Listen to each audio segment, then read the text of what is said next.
The year was 2347, and humanity had changed so much from what it once was. 200 years ago, humans had looked up at the stars and wondered if they were alone.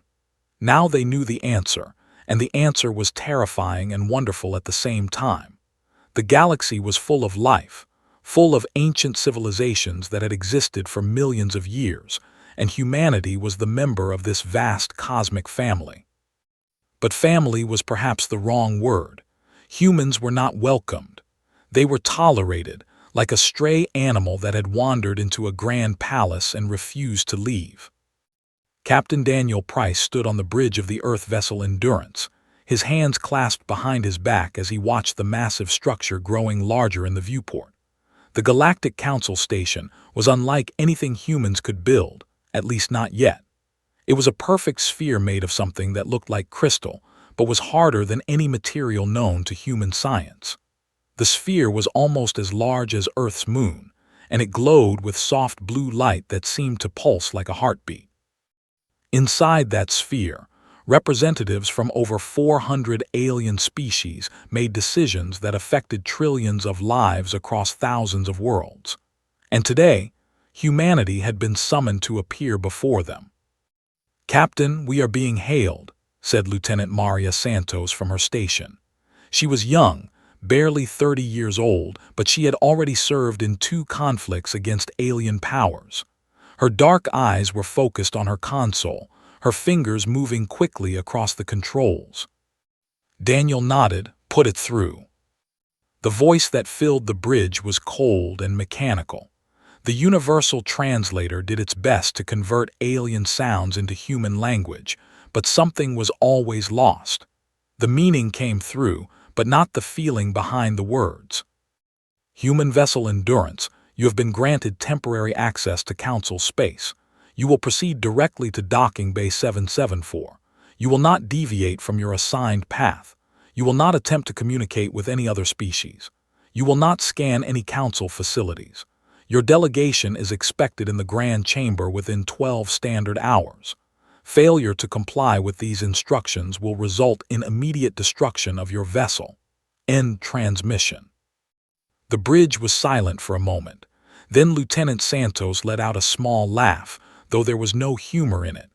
"They really know how to make us feel welcome, don't they?"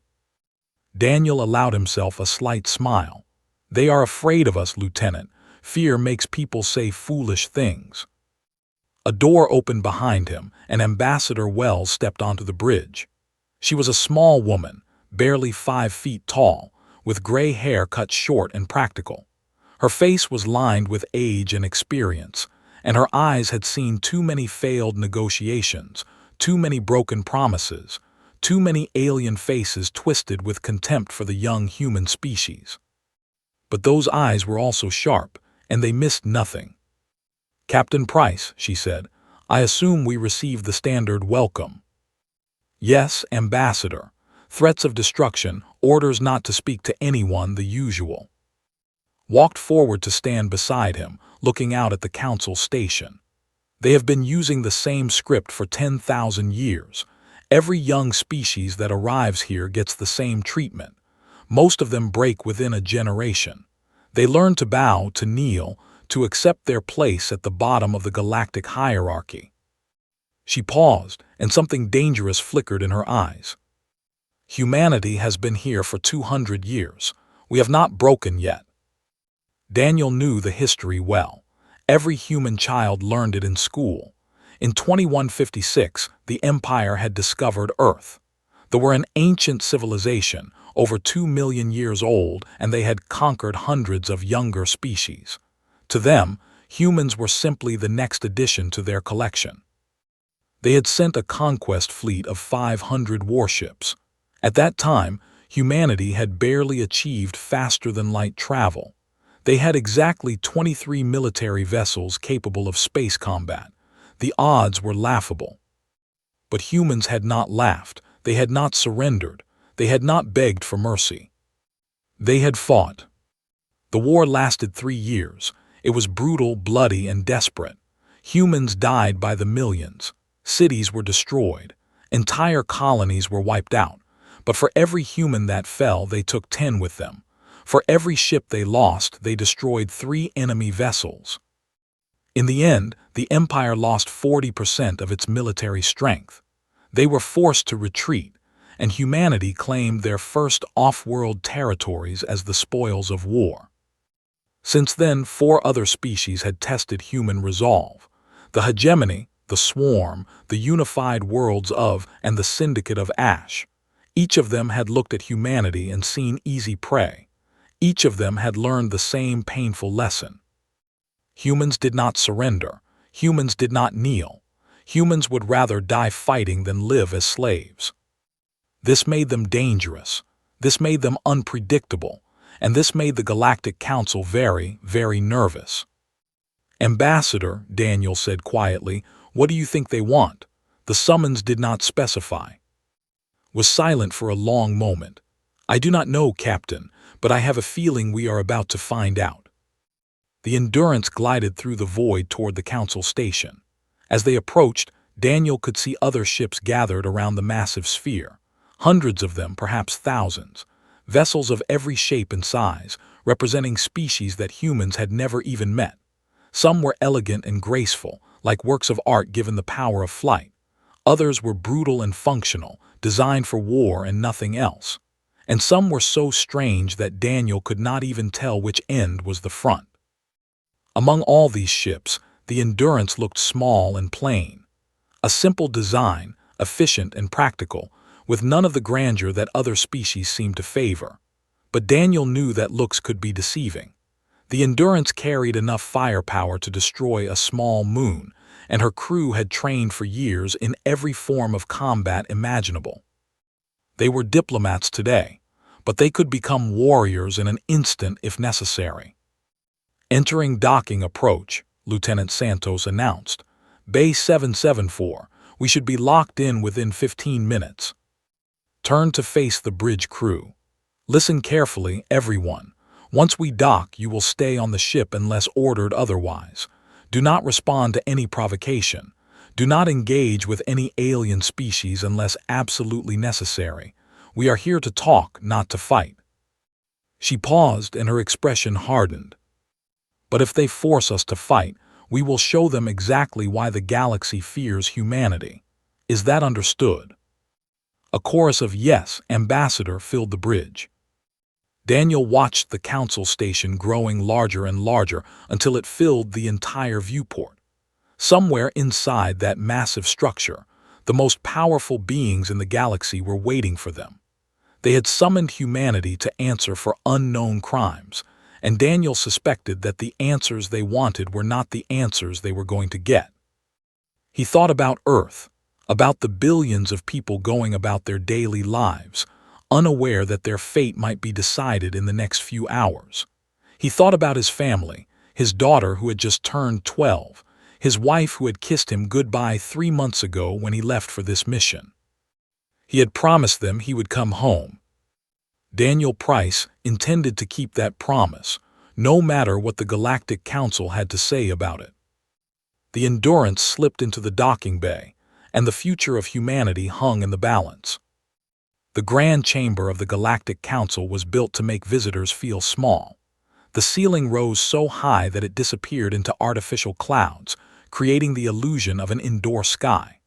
The walls were covered with banners, hundreds of them, each one representing a species that had joined the Council over the countless years of its existence.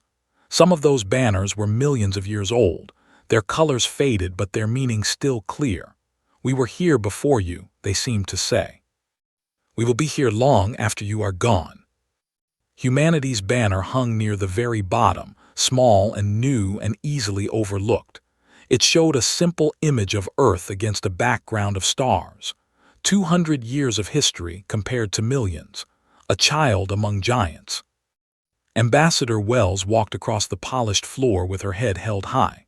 Her footsteps echoed in the vast space, the only sound in a chamber that could hold 10,000 beings. Captain Daniel Price walked beside her, along with a small security detail of 4 soldiers. They wore formal uniforms rather than combat armor, but each of them carried a weapon hidden beneath their clothing. The chamber was not empty. Thousands of aliens watched from tiered seating that rose like mountains on every side. Daniel had never seen so many different life forms gathered in one place. There were beings made of light and beings made of stone. There were creatures with hundreds of eyes and creatures with none at all. Some floated in the air, some crawled on multiple legs, and some existed in forms that human minds could barely comprehend. All of them were watching the small human delegation, with expressions that ranged from curiosity to contempt to outright hostility. At the center of the chamber stood a raised platform where the High Council sat. These were the 12 most powerful beings in the galaxy, representatives of species that had ruled for tens of thousands of years. Their word was law. Their decisions could not be challenged. They had the power to raise civilizations up or crush them into dust. And today, they had summoned humanity to answer for its crimes. The leader of the High Council was a being called High Arbiter. He belonged to a species called and his body was made of what looked like living silver light. He had no fixed form, constantly shifting and flowing like liquid metal. His voice seemed to come from everywhere and nowhere at once. Humanity spoke, and the word filled the entire chamber. You have been summoned to answer for your continued violations of galactic law. Stopped at the designated position, a small circle marked on the floor about 20 meters from the High Council's platform. She bowed her head slightly, just enough to show respect without appearing submissive. High Arbiter, she replied, her voice calm and steady. We were not aware of any violations. Perhaps you could explain what you believe we have done wrong. A murmur rippled through the assembled species. One did not speak to the High Arbiter in such a casual manner. One did not ask questions. One listened, and one obeyed. Silver form flickered, which Daniel had learned was a sign of displeasure among. Your species has expanded beyond its designated boundaries. You have established colonies in the neutral zone, territory that was not assigned to you. You have developed weapons technology that exceeds the level permitted for species of your age. And most seriously, you have refused to submit your military forces for council inspection. With respect, High Arbiter said, humanity never agreed to designated boundaries. We were never consulted when those boundaries were drawn. We never signed the expansion accords, and we never accepted the technology restrictions that other species were forced to accept. Because you were never asked. The shout came from another member of the High Council, a massive reptilian creature covered in armored scales. This was High Marshal of the Hegemony, a species that humanity had fought twice and defeated twice. His hatred for humans was well known. Young species do not negotiate, continued, his voice dripping with contempt. Young species listen. Young species learn their place. Young species accept whatever terms they are given, or they are taught obedience through force. Daniel felt his body tense. His hand wanted to reach for his weapon. The soldiers behind him shifted slightly, ready for anything, but remained calm. She even smiled, a small and dangerous expression that made several council members lean back in their seats. Is that a threat, High Marshal? She asked softly. Because if it is, I feel obligated to remind you what happened the last time your species tried to teach humanity obedience. Roared with fury, and for a moment Daniel thought the massive alien would leap from his seat and attack. But High Arbiter raised a limb of silver light, and silence fell instantly. Not even dared to disobey the High Arbiter. Ambassador Wells said, and now there was something cold in his voice, something ancient and merciless. This council has shown patience with your species. We have tolerated your arrogance because we believed you would eventually mature. We believed you would come to understand your place in the natural order of things. The silver being leaned forward, his form growing brighter and more intense. That patience has ended. The chamber was completely silent now. Every eye, every sensor, every form of perception was focused on the confrontation between the most powerful entity in the galaxy and the small human woman who refused to be afraid. This council hereby issues its final warning to the human species, continued. You will halt all expansion immediately. You will withdraw from the neutral zone and abandon all unauthorized colonies. You will reduce your military forces to 1/10 of their current size. You will surrender all weapons research to council oversight. And you will accept a permanent council garrison on your to ensure your continued compliance. Smile faded, and if we refuse, then this council will authorize the cleansing protocol. The words hit like a physical blow. Daniel saw several of the council members look away, unwilling to meet the eyes of the human delegation. Even species that hated humanity seemed uncomfortable with what was being proposed. The cleansing protocol, explained, his voice devoid of emotion, is reserved for species that pose an unacceptable threat to galactic stability. If activated, a combined fleet of all council species will be assembled. Over 500,000 warships, crewed by soldiers from across the galaxy, united in a single purpose. He paused, letting the words sink in. Your worlds will be sterilized. Your colonies will be destroyed.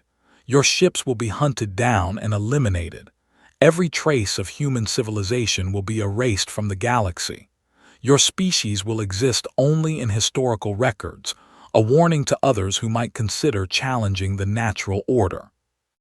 The silence that followed was absolute. Daniel could hear his own heartbeat, loud and fast in his chest. 500,000 ships. Humanity's entire military consisted of perhaps 8,000 vessels. The numbers were not just unfavorable, they were impossible. Stood very still for a long moment. When she finally spoke, her voice was quiet but steady. High Arbiter, may I have time to consult with my government before giving our response?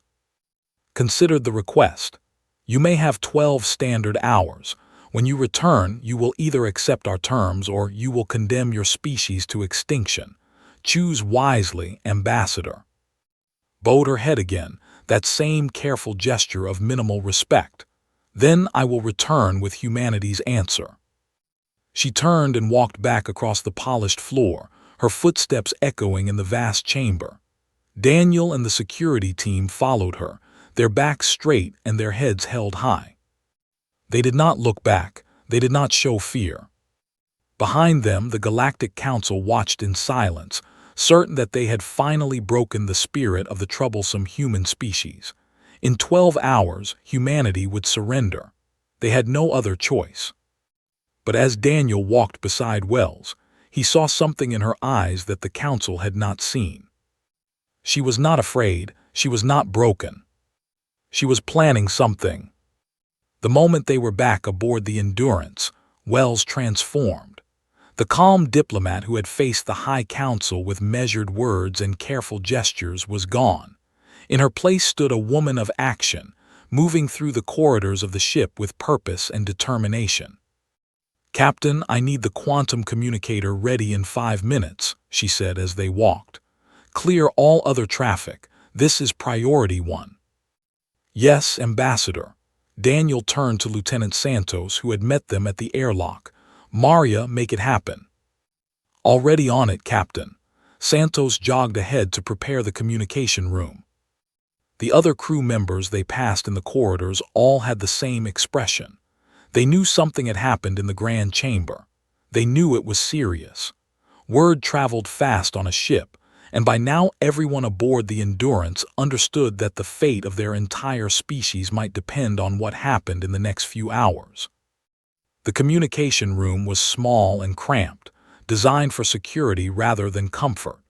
Thick walls blocked any attempt at surveillance, and the quantum communicator itself was a marvel of human engineering. It allowed instant communication across any distance, using principles of physics that even most human scientists did not fully understand. Sat down in front of the screen while Daniel stood behind her. Santos worked at a console nearby, establishing the connection to Earth. How long? Asked. 30 seconds, Ambassador. The encryption protocols are there. Connection established.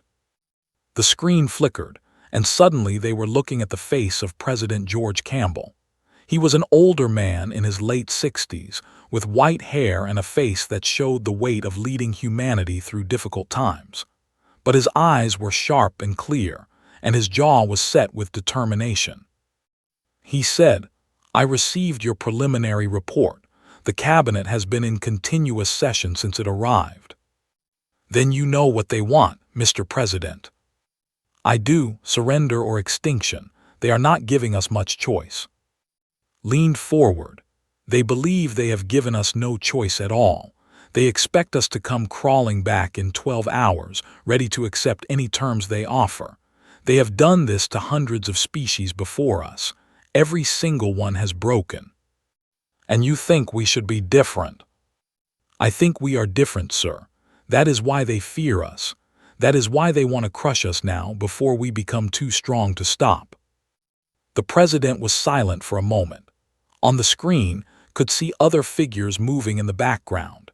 Cabinet members, military advisors, representatives from various nations and colonies. The entire leadership of humanity was gathered in one room, watching this conversation. The president said slowly, "The numbers you reported are troubling. 500,000 ships. We have perhaps 8,000. Those are the numbers they know about, sir." The president's eyebrows rose slightly. "Explain." "For the past 50 years, the council has had spies watching our every move. They have counted our ships, tracked our research, monitored our expansion. They believe they know exactly how strong we are." Paused. "They are wrong."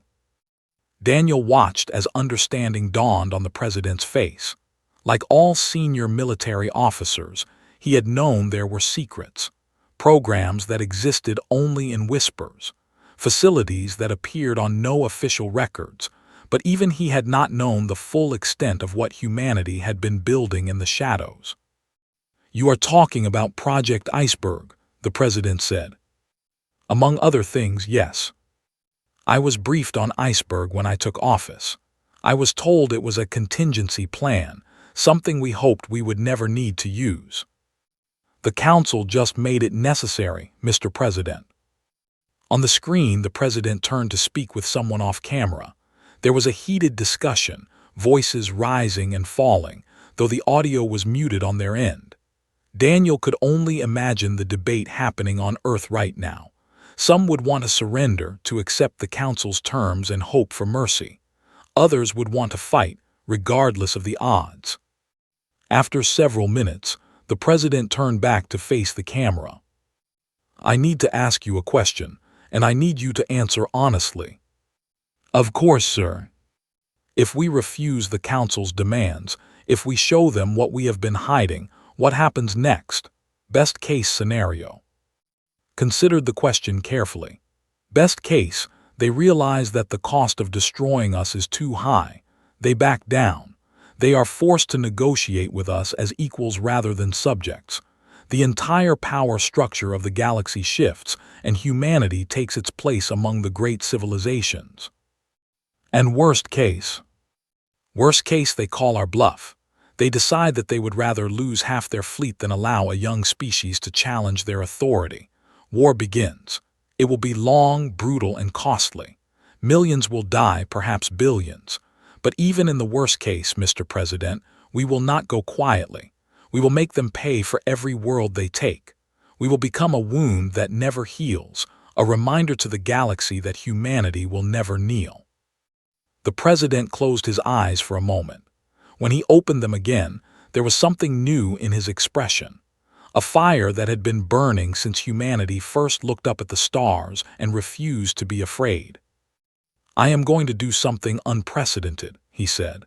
"I am calling a global referendum. Every nation on Earth, every colony, every citizen who can be reached in the next few hours. I want every human being to have a voice in this decision." Nodded. "That is wise, Mr. President. Whatever happens next, it should be the choice of all humanity, not just a few leaders. I will contact you when we have a result. In the meantime, prepare yourself. Whatever the people decide, you will be the one delivering our answer to the council." The screen went dark. Daniel let out a breath he had not realized he was holding. "Ambassador, what do you think they will choose?" Stood up from her chair and walked to a small viewport that showed the stars beyond. The council station was visible in the distance, a glowing sphere of alien power and ancient authority. "I have spent my entire life among humans, Captain. I have seen us at our worst and at our best. I have watched us fight wars against each other and unite against common enemies.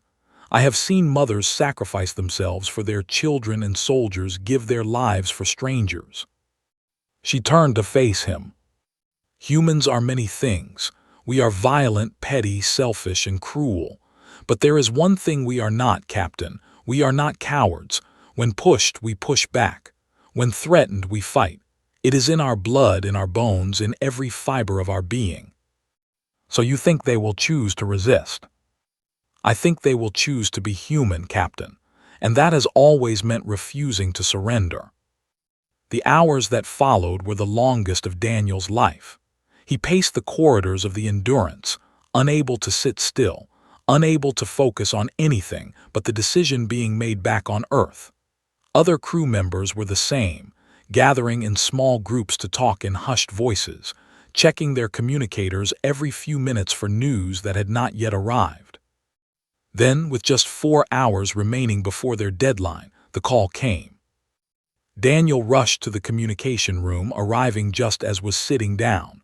The screen flickered to life, showing President Campbell's face once again. But this time, something was different. The weight that had been pressing down on him seemed to have lifted. There was a smile on his lips.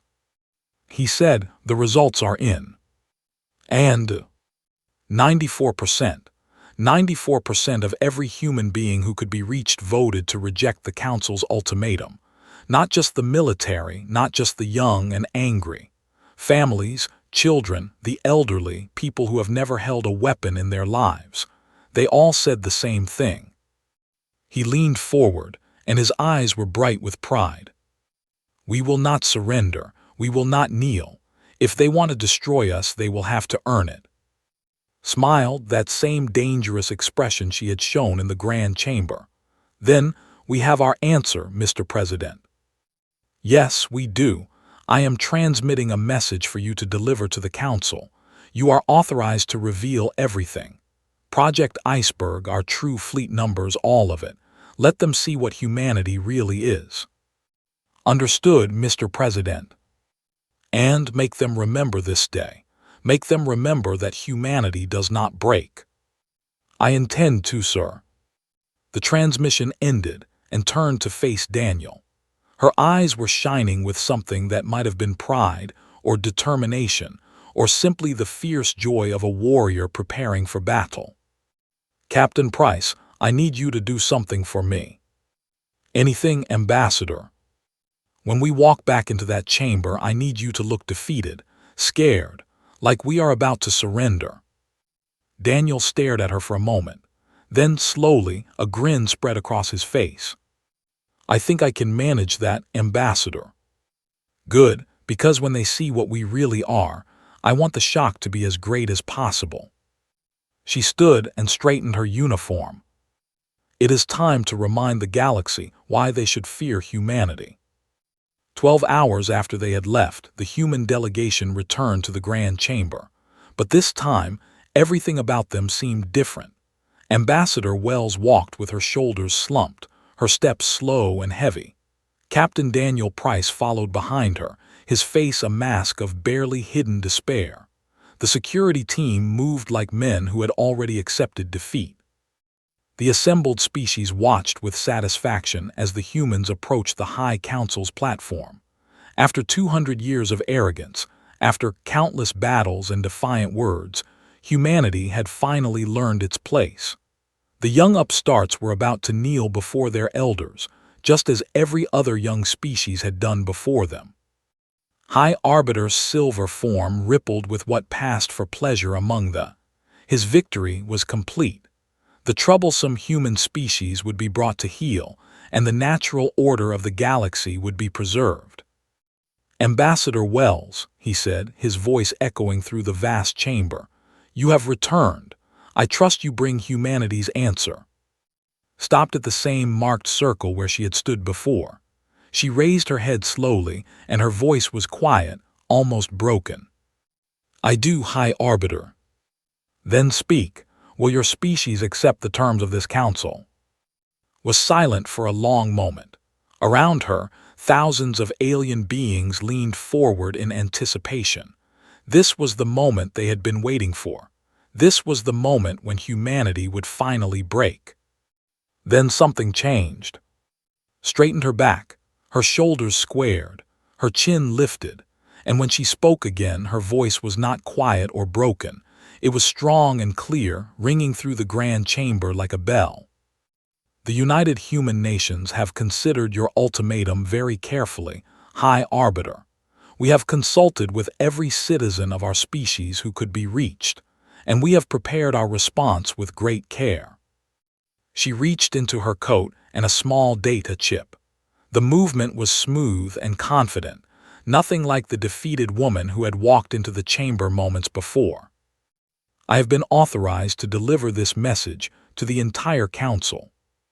Before anyone could object, she inserted the chip into the chamber's broadcast system. Every screen in the grand chamber flickered, and then an image appeared. It was Earth, the blue and green world that had given birth to humanity, floating in the darkness of space like a precious jewel. But something was different about this image, something that made the assembled species gasp in shock.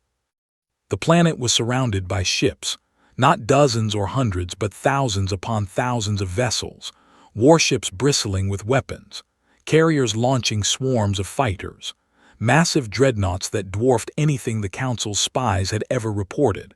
They hung in perfect formation around a wall of steel and fire that proclaimed a simple message: come and take it if you dare. But that was only the beginning. The image expanded outward, showing the entire human solar system. Mars, covered in defensive platforms, Jupiter's moons, transformed into fortress worlds, Saturn's rings, hiding weapons capable of destroying entire fleets, the asteroid belt, seeded with millions of automated defense stations. Every planet, every moon, every rock large enough to stand on had been fortified. The solar system that the Council had believed to be lightly defended was actually the most heavily armed region of space in the known galaxy. High Marshal rose from his seat, his scales rattling with fury. Lies, this is a fabrication. Our intelligence reports say nothing about this. Your intelligence reports, replied calmly, show exactly what we wanted them to show. For 50 years, we have been feeding your spies carefully crafted information. They saw what we let them see. They heard what we let them hear. The truth was always hidden, waiting for a moment like this. The image on the screens changed again, and this time the gasps became cries of shock. It showed humanity's 12 colony worlds. Each one was defended just as heavily as Earth. Fleets orbited every planet. Ground bases covered every continent. Space stations bristling with weapons hung at every strategic point. But that was still not the most shocking revelation. The final image showed something that no Council spy had ever discovered, no matter how hard they looked.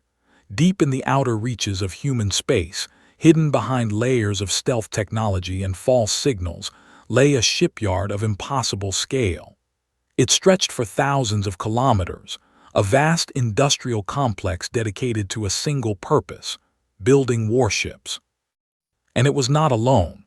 There were 12 such shipyards, each one capable of producing hundreds of vessels every year. They had been operating in secret for decades, churning out ships that no one outside of humanity's highest leadership knew existed. The numbers appeared on screen, cold and precise. The official count of human military vessels was 8,000. The true count was 22,000, with more being completed every day. The chamber erupted in chaos. Species that had been confident in their superiority moments before were now shouting in confusion and fear. Council members turned to each other, demanding explanations, demanding answers. How had the humans done this? How had they hidden such a massive military buildup? High Arbiter raised a limb of silver light, calling for order. Slowly, the chaos subsided, though the tension in the chamber remained thick enough to cut. Ambassador Wells said, and for the first time there was something other than contempt in his voice, something that might have been uncertainty. These images could be fabricated. You could be bluffing. We could be, agreed. But ask yourself this, High Arbiter. Has humanity ever bluffed before? When they came to conquer us, did we bluff? When they attacked our colonies, did we bluff? When every species in this galaxy tried to crush us, did we ever once make threats we could not back up?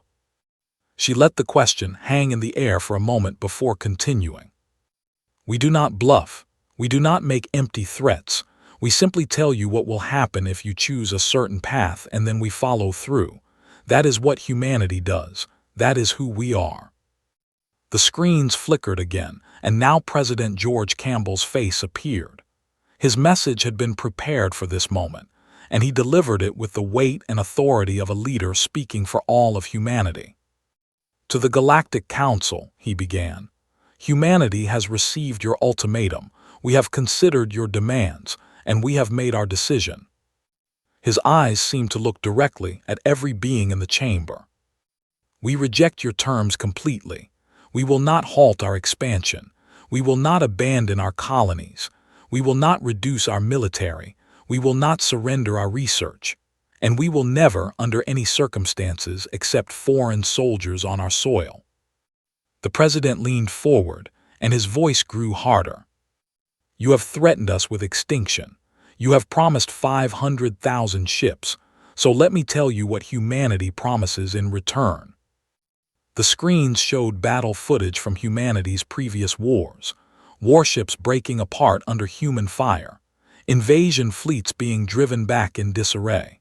Victory after victory, battle after battle, a species forged in the fires of war. If you come for us, the president continued, we will fight. Every world will resist. Every station will hold until the last defender falls. Every ship will engage until it is destroyed. We will not give you a single easy victory. We will make you pay for every inch of space in blood and fire. Your ancient empires have grown soft. You have forgotten what it means to fight an enemy who will never surrender, who will never stop, who would rather die than live as slaves. We will remind you. We will teach you. And when the war is over, however long it takes, however much it costs, humanity will still be standing. We do not want war, we never have. But if you force this conflict upon us, we will end it, one way or another. Choose wisely. The message ended. Silence filled the grand chamber once more. Looked up at the High Council, at the 12 most powerful beings in the galaxy, and she smiled. It was not a friendly smile. It was the smile of a predator that had just revealed its true strength.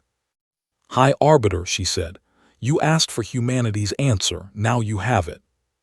She spread her hands. What will the council do next?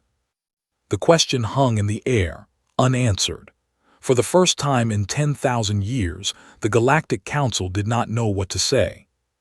The Grand Chamber remained silent for what felt like an eternity. Thousands of beings from hundreds of species sat frozen in their seats, unable to process what they had just witnessed.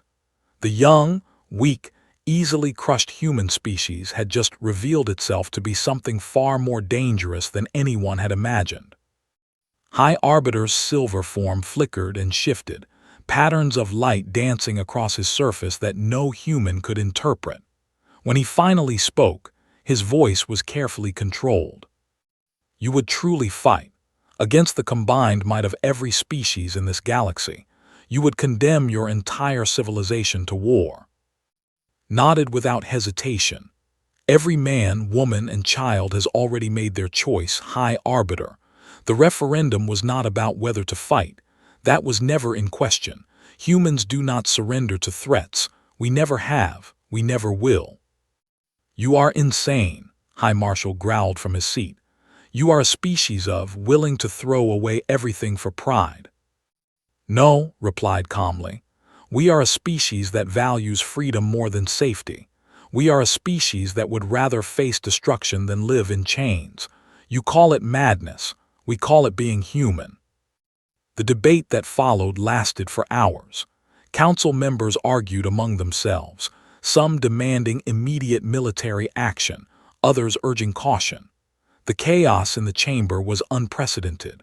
For 10,000 years, the Council had operated on the assumption that younger species would always bend to their will. That assumption had been the foundation of galactic civilization. Now it was crumbling. Scholar of the Harmonic Collective was the first to speak sense.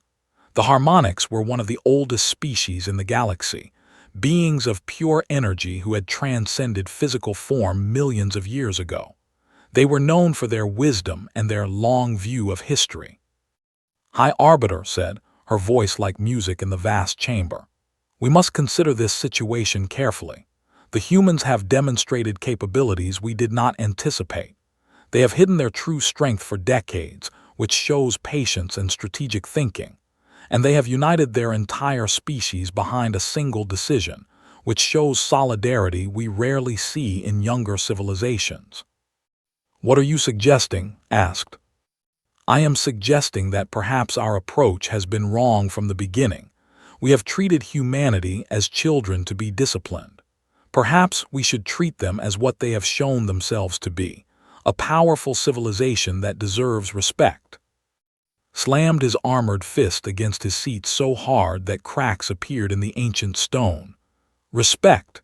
They are barely 200 years old. They have no right to stand among us." "Rights are not given," replied. "They are taken. The humans have taken theirs. We can either accept that reality or destroy ourselves trying to change it."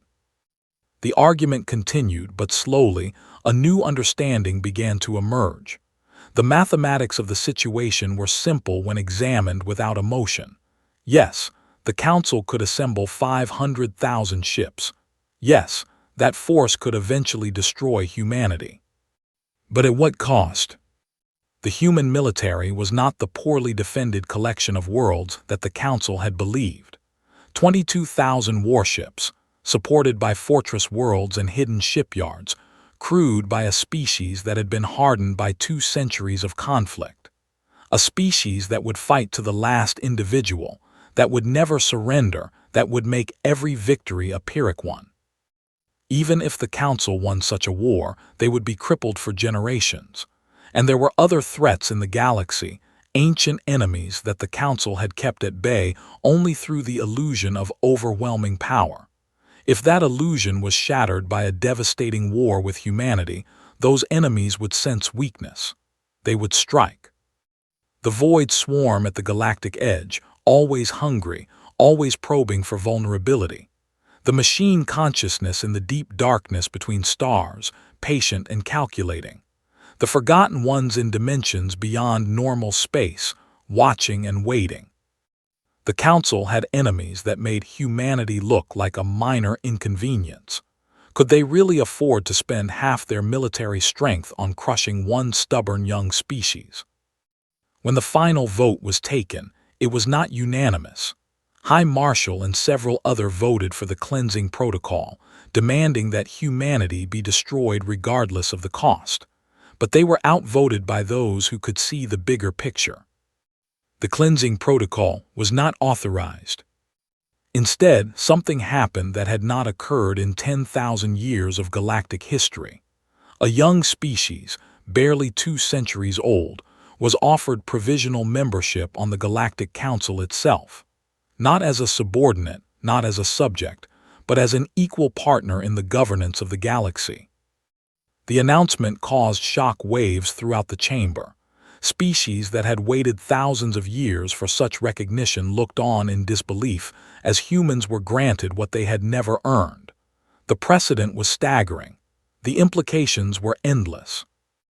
As the session drew to a close, High Arbiter descended from the Council platform and approached Ambassador Wells directly. It was an unusual gesture, a sign of respect that he rarely showed to anyone. "Ambassador," he said, his silver form dim and subdued, You have changed the galaxy today. The order that has existed for millions of years has been disrupted.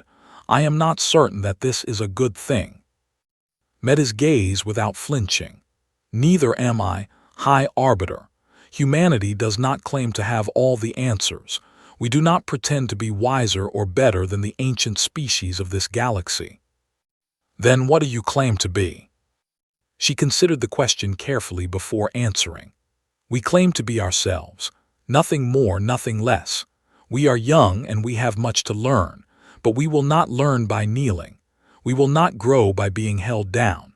Humanity advances by facing challenges, by overcoming obstacles, by refusing to accept limits that others try to impose on us. And if that path leads to destruction, then we will face destruction on our feet, not on our knees. Smiled, but there was no malice in it now, only a deep and abiding confidence. But I do not think it will come to that, High Arbiter. I think the galaxy is about to enter a new era. An era where old assumptions are questioned, where ancient traditions are challenged, where new voices are heard. I think it will be chaotic and difficult and sometimes painful, but I also think it will be better than what came before. Stagnation is not peace. It is slow death. The galaxy needs something to shake it out of its sleep. And you believe humanity is that something. I believe humanity is willing to try. That has to count for something. Was silent for a long moment. Then slowly his silver form brightened. It was not quite approval, but it was no longer hostility. Perhaps you are right, Ambassador.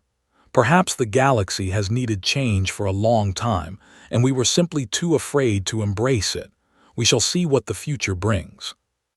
He extended a limb of silver light. After a moment of surprise, reached out and touched it. It was the first time a High Arbiter had made such a gesture to a representative of a young species. Around them, thousands of beings watched in stunned silence. History was being made, and everyone present knew it. Outside the Grand Chamber, Captain Daniel Price was waiting with the security team. His face showed the strain of the long hours, but there was hope in his eyes. Ambassador, what happened in there? Walked past him toward the docking bay where the Endurance waited. Her steps were light now, almost bouncing with energy. We changed the galaxy, Captain, or at least we started to. So no war.